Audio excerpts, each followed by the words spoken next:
Hello everyone, welcome back. It's Critical Rocket here with another new video of another new game, one I picked up, technically, last year. I got it during the Steam Winter Sale, and this one is Armello, if the graphic at the beginning of the video didn't quite give it away.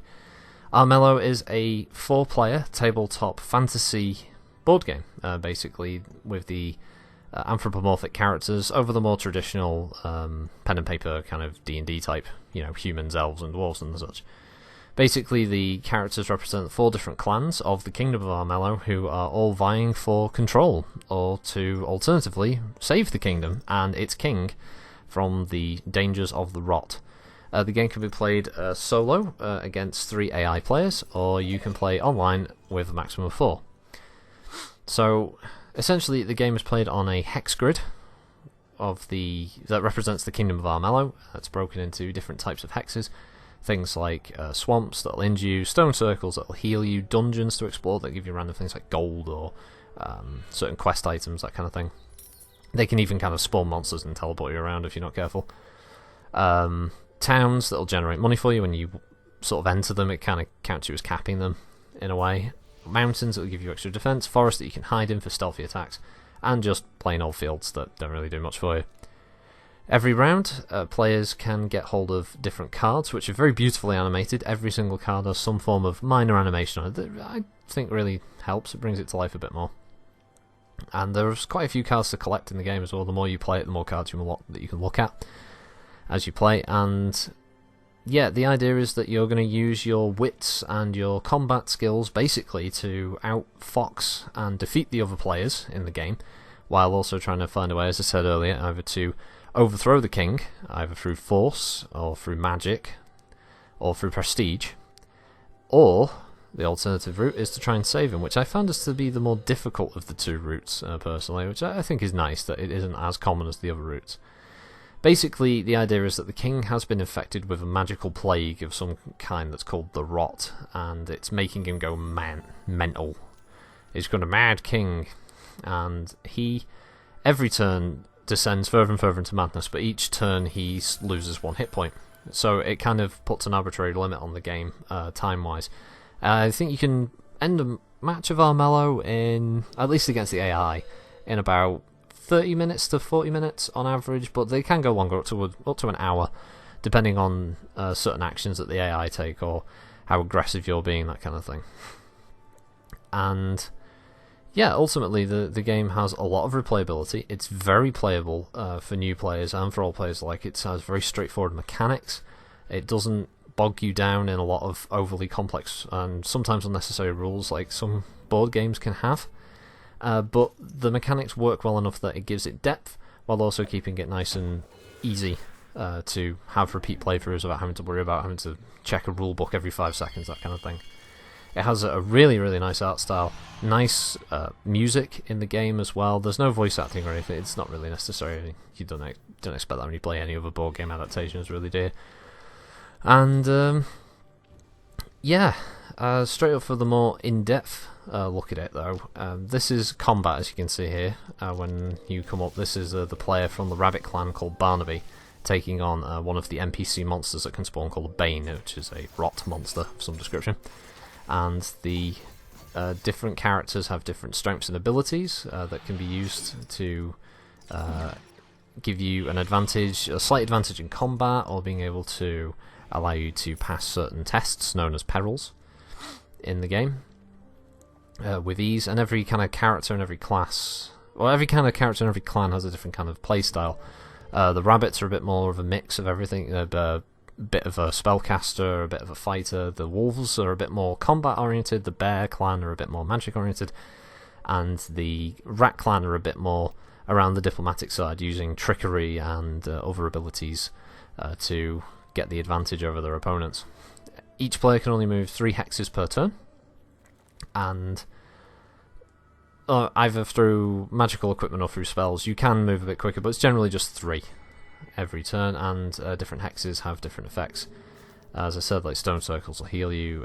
Stepping onto a mountain, for instance, will give you 1 extra defense die, and swamps are negative ones. They'll always hurt you unless you've got equipment that allows you to pass through them.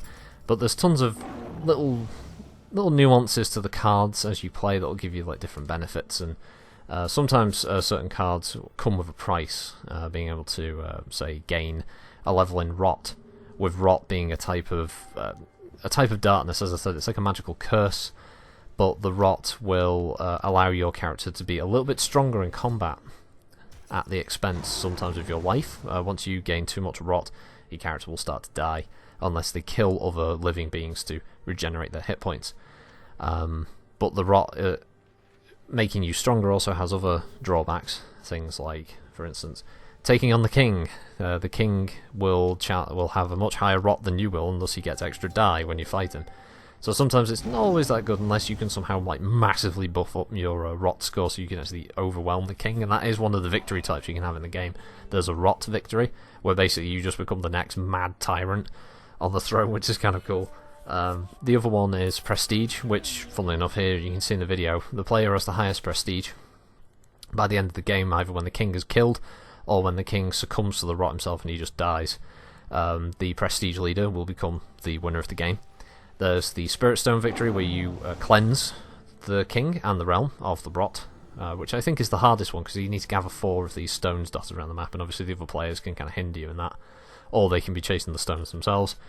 And the other one is just a straight up combat victory without the rot. You just fight the king, you kill him, and you become the new king. So 4 different ways of winning, which is nice. It allows players to sort of branch out and pick different ways of going about the game, especially depending on what cards you get. Sometimes you can get cards that can really ruin your day. Sometimes you can get cards that can really ruin the other player's day. You can get things that will cause them to take injuries, they have to give you gold, they might lose equipment. You can play ones that will just do straight up damage, like a lightning strike. You can place traps on the map, which are called perils, which the players have to pass with die rolls. And you can use minions that also give you different sort of strengths and weaknesses. And these are all gathered from quests or from the hand of cards that you draw each turn. You can only have a maximum up to a certain stat, which I believe is wits.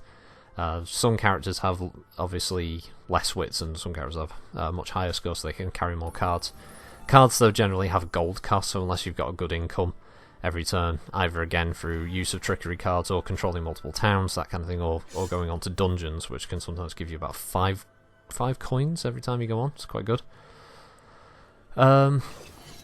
It's kind of all over the show sometimes with what players are all trying to do. It can be a bit mad, because some players are trying to get to a quest location. You can't see where their quests are, and they can't see where yours are, so you're kind of moving around, and you can use your trickery cards to kind of hinder them, or you can use some trickery cards that work as a kind of temporary alliance. Things like you both gain a point of prestige each turn as long as you both live, or you can gain extra gold per turn. That kind of thing. I imagine in multiplayer games you do get players who do form like little mini alliances through the chat, trying to say like, if you help me with this, I won't hinder you, I won't attack you, that kind of thing, and vice versa. But ultimately there can only be one winner in Armello, and no alliance is going to last the whole game. One of the other aspects, as I mentioned, you've got Banes, which spawn out of the dungeons, or sometimes they can be summoned via certain proclamation cards. One of the other things is you can see these other NPCs that are stood around the castle grounds. They're the King's Guard, and they will actively attack Banes, doing their job. They're protecting the kingdom as best they can, while players can also be hunted by the King's Guard, because you can also gain a bounty on your head. Sometimes you can get a card that you can put a bounty on any player who you can see on the map, and the AI NPC guards will actually attack them when they can.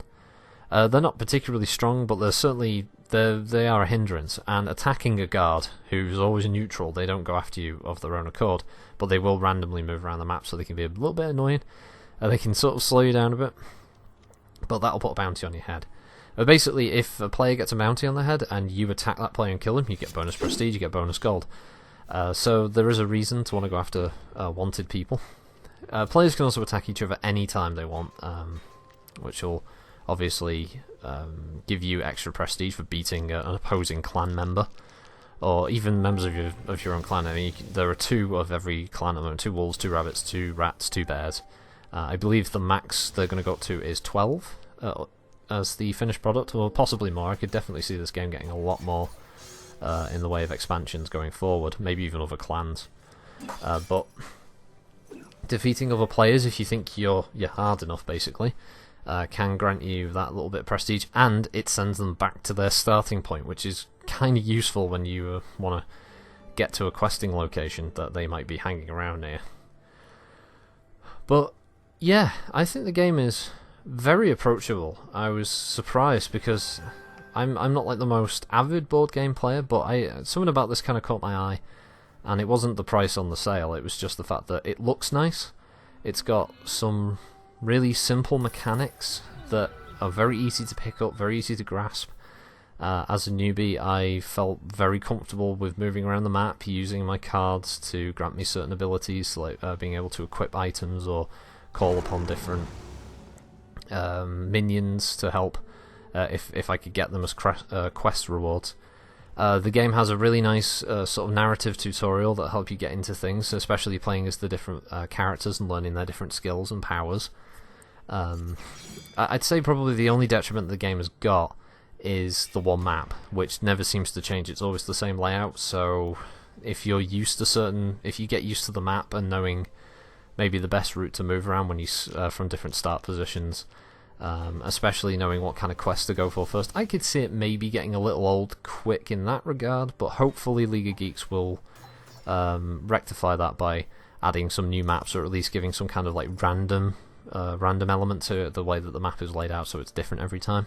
It'd be nice to have extra maps though, maybe with different tiles that grant different types of ability, like a desert map or a tundra map, or that kind of thing, or like a mountain map that have different effects. I'm really impressed with just the little animations on the cards as well that sort of give a little bit of character, a little bit of extra life to the whole world. Sort of helps you get into the setting. Some of the other elements, I like the fact that the different characters within the clans have different ways of playing. Like the character I was playing in this was Zosha, she's more of like a kind of stealthy assassin, whereas the other rat character isn't so much of a fighter as he's more of a kind of sneaky character that's good at being able to steal items from other players. Basically, when you take over a town that was owned by another player, you take one of their gold. So you actually get extra gold every time you play, and the more gold you've got, the more trickery cards you can play, which is really helpful for a character like him. Whereas combat skills aren't necessarily as good. But other elements, like depending on the kind of cards you get dealt, can completely change the way you play. A character that the first time you played it may have been more anchored around combat, the next time might be more focused on trickery, or more focused on using magic, because those were the kind of cards you got dealt. You might have even got equipment cards that weren't swords and axes and that kind of thing. They were more things like spells. Equipment items that may have given you spell-like abilities. Having like magic boots that allow you to pass through certain hostile terrain types without taking any penalty, or being able to counter rot. So you could use things that gave you rot as a result, but you're now immune to it. So it made you you could put some pretty deadly perils on the map. And as you play, you unlock the cards, so you can have a look at them as you play. So there's certain elements of unlocking, and the more games you play, the more extra starting trinkets you can equip. There are different rings that give you different abilities, or talismans and stuff. So there's a talisman that will give you 2 prestige at the start. There's one that will give you like an extra +1 to a fight stat. So a character that's normally weaker can have that little bit extra combat, or maybe have a little tiny bit extra health, or they're better at using magic. So it's not like game altering, but it's enough that allows you to change your style of play. Even if you have a character that you like playing, you can change it up a bit. So I was quite impressed with that, and I'm interested to see what extra characters they do add. As I said, I think there's another wolf, rabbit, rat and bear to be added, who will again have different abilities and different styles of play. Don't also worry about these combat things. These are sort of skippable, because after your first game, when you play again, it'll give you the option of being able to speed them up, and you don't have to see these at all. It'll just automatically sort of do a die roll in the background and just say win, lose. So you don't have to watch these if you don't want to. You don't have to wait for them to play.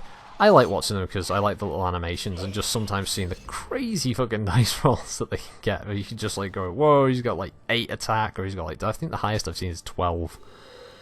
12 attack die was pretty mental. I think that was the king. The second game I ever played, the king just murdered this player, the AI, when it tried to kill him.